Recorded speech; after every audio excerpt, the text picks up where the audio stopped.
मध्य प्रदेश के मुख्यमंत्री मोहन यादव के बयान के बाद मोहन यादव ने दावा किया कि मध्य प्रदेश में धर्मांतरण पर फांसी की सजा होगी। धर्मांतरण, दुराचरण, ये किसी घटना को हमारी सरकार बर्दाश्त नहीं करेगी। इसलिए ऐसे दुष्कर्मियों को या धर्मांतरण कराने वालों को फांसी की सजा दें। आप सभी को जय सिंह। मेरे प्रिय भाई परमेश्वर आपके परिवार को बहुत सारी आशीष दे। जहां कहीं आप आज उपस्थित हैं, परमेश्वर आपकी मदद, आपकी सहायता करे। मेरे प्रिय भाई ने इस समय मोहन यादव मतलब मध्य प्रदेश के सीएम मतलब चीफ मिनिस्टर का बयान, मुख्यमंत्री का बयान इस समय वायरल हो रहा है। दरअसल उससे बहुत सारी बातें कही गई हैं, लेकिन हमारे भारत देश में लगातार ऐसी घटनाएं, मसीह समाज के ऊपर अत्याचार हो रहा है। चाहे वो घर में प्रार्थना करते हैं तब उन्हें पीटा जाता है, घर में बाइबल रख लेते हैं तब पीटा जाता है, चर्च जाते हैं तब उन्हें मारा जाता है, या चर्च पर हमला करते हैं या प्रार्थना सभा पर हमला करते हैं। आज दिन ऐसी में घटनाएं देखने को मिलती है। लेकिन आज मोहन यादव ने बहुत बड़ी यहाँ बात कही है, जो कि सोशल मीडिया पर इसे चर्चा का विषय बना है। रिपोर्ट के अनुसार मुख्यमंत्री मोहन यादव ने कहा है कि यदि कहीं भी कानून के विरुद्ध जबरन अवैध धर्म परिवर्तन कराया जाता है तो सरकार उसके खिलाफ कानून के अनुसार कार्रवाई करेगी। यह एक बात समझना जरूरी है कि भारत का संविधान हर नागरिक को अपने धर्म को मानने और उसका प्रचार करने और शांति से उपासना करने का अधिकार भारत का संविधान देता है। ये बात हम भी सपोर्ट करते हैं। इसमें किसी प्रकार का कोई गलत नहीं है। यदि कोई गलत करता है तो उससे कानूनी कार्रवाई हो और सख्त कार्रवाई उसके ऊपर होनी चाहिए। मोहन यादव के बयान के बाद मोहन यादव ने दावा किया कि मध्य प्रदेश में धर्मांतरण पर फांसी की सजा होगी। धर्मांतरण, दुराचरण, ये किसी घटना को हमारी सरकार बर्दाश्त नहीं करेगी। इसलिए ऐसे दुष्कर्मियों को या धर्मांतरण कराने वालों को फांसी की सजा दें। तो सीएम ने तो कह दिया, लेकिन क्या कानूनी तौर पर इस दावे को सच साबित कर पाएंगे? क्योंकि भारत में फांसी की सजा रेयरेस्ट ऑफ द रेयर है।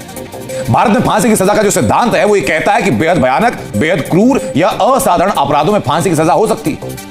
अगर कोई अपराध समाज की सामूहिक अंतरात्मा को झकझोर देता है तो अपराधी को फांसी हो सकती है। उसी हालात में फांसी हो सकती है जब आजीवन कारावास निश्चित रूप से असंभव हो। तो कानूनी तौर पर धर्मांतरण को मोहन यादव इन मानकों पर कैसे सिद्ध करेंगे, ये मध्य प्रदेश की सरकार बेहतर जानती है। लेकिन मोहन यादव के दावे ने धर्मांतरण पर बहस को एक नई दिशा दी, उसे जगह। लेकिन जो आए दिन बजरंग दल, विश्व हिंदू परिषद, तरह तरह के संगठन के लोग, दल के लोग हमला करते हैं, मारते हैं, पीटते हैं, उनका क्या? कभी आपने उनके बारे में ना कभी एफआईआर किया, ना उनको कभी पकड़ा, ना उनसे पूछा कि आपको अधिकार किसने दे दिया है? आप प्रार्थना सभा में घुसते हैं, मारते हैं, पीटते हैं, धमकाते हैं।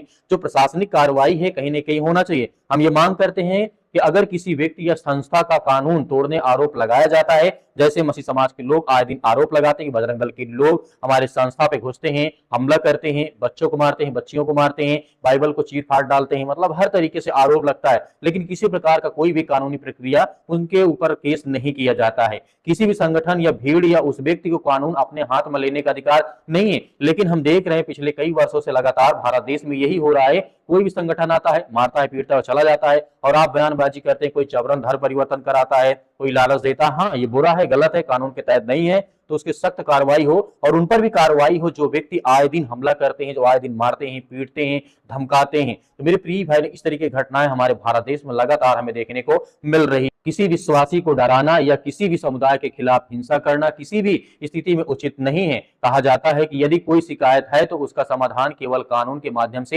होना चाहिए, लेकिन ऐसा होता नहीं हमारे भारत देश में। परमेश्वर का वचन हमें शांति का मार्ग सिखाता है। जैसे मत्ती अध्याय 5 के 9 में लिखा है, यीशु मसीह खुद स्वयं कहते हैं, धन्य वे जो मेल कराने वाले हैं क्योंकि वे परमेश्वर के पुत्र कहलाएंगे। और रोमियो पुस्तक अध्याय 12 वचन 18 में भी लिखा है, जहां तक हो सके सब मनुष्यों के साथ मेल मिलाप से रहो। इसलिए एक मसीही होने के नाते हमारी प्रार्थना है हमारे देश में शांति बनी रहे, हर नागरिक के संवैधानिक अधिकार है, सुरक्षित रहे। यदि कहीं कोई आरोप लगता है या किसी प्रकार के मसीह समाज के ऊपर आरोप लगता है तो उसके लिए प्रशासन है, निष्पक्ष जांच हो, उसके ऊपर कार्रवाई हो। यदि मसीह समाज कोई गलत करता है तो आज यदि कोई बजरंग दल के लोग आते हैं, मारते हैं, पीटते हैं, उनके ऊपर किसी प्रकार का कोई कानूनी कार्रवाई नहीं हो सकती। तो मेरे प्रिय बहनों, आपकी क्या राय है? आपके मन में जो विचार आता है कमेंट बॉक्स में कमेंट करके जरूर बताइएगा। मिलते हैं नेक्स्ट वीडियो में। तब तक परमेश्वर आपके परिवार को बहुत सारी आशीष दे। यीशु मसीह के नाम से आमीन।